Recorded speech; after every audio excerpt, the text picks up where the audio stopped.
Sarwono Kusumaatmadja menceritakan saat dirinya menjadi Sekretaris Jenderal Golkar era Presiden Soeharto. Mantan Menteri Kelautan dan Perikanan ini bahkan sampai dikuntit oleh Intel selama 3 tahun. Segala aktivitas sehari-harinya pun sampai turut dicatat oleh para Intel. Lantas bagaimana cerita Sarwono saat menjadi Sekjen Golkar era Presiden Soeharto? Melansir dari akun YouTube Kang Deddy Mulyadi Channel, pada 10 Januari 2023 begini cerita Sarwono Kusumaatmadja.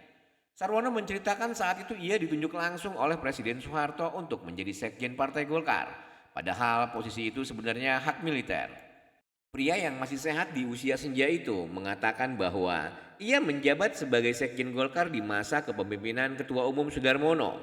Karena menjabat sebagai Sekjen Golkar dan bukan dari kalangan militer, Sarwono Kusumaatmadja pun harus dibuntuti intelijen. Bahkan sebelum menjadi Sekjen pun, waktu Munas Golkar tahun 1987 itu ada kolonel dari intelijen bilang ke Sarwono bahwa ia diproksikan sebagai Sekjen Golkar.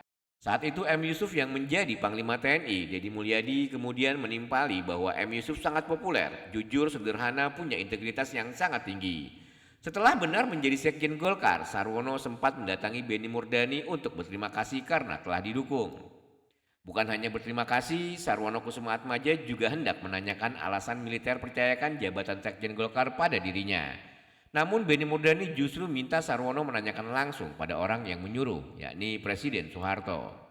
Setelah Sarwono jadi menteri di kabinet Soeharto, ia mencoba menanyakan kembali pada Benny Murdani tentang hal yang sama.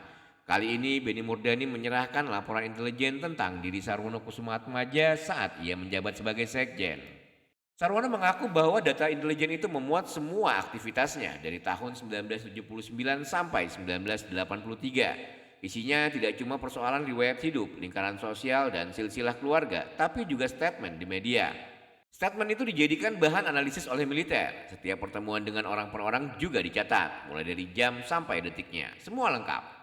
Sarwono mengaku mengenal siapa yang membuat laporan intelijen itu. Ia justru kini berteman dengan orang tersebut yang kini menjabat sebagai Majen Purnawirawan.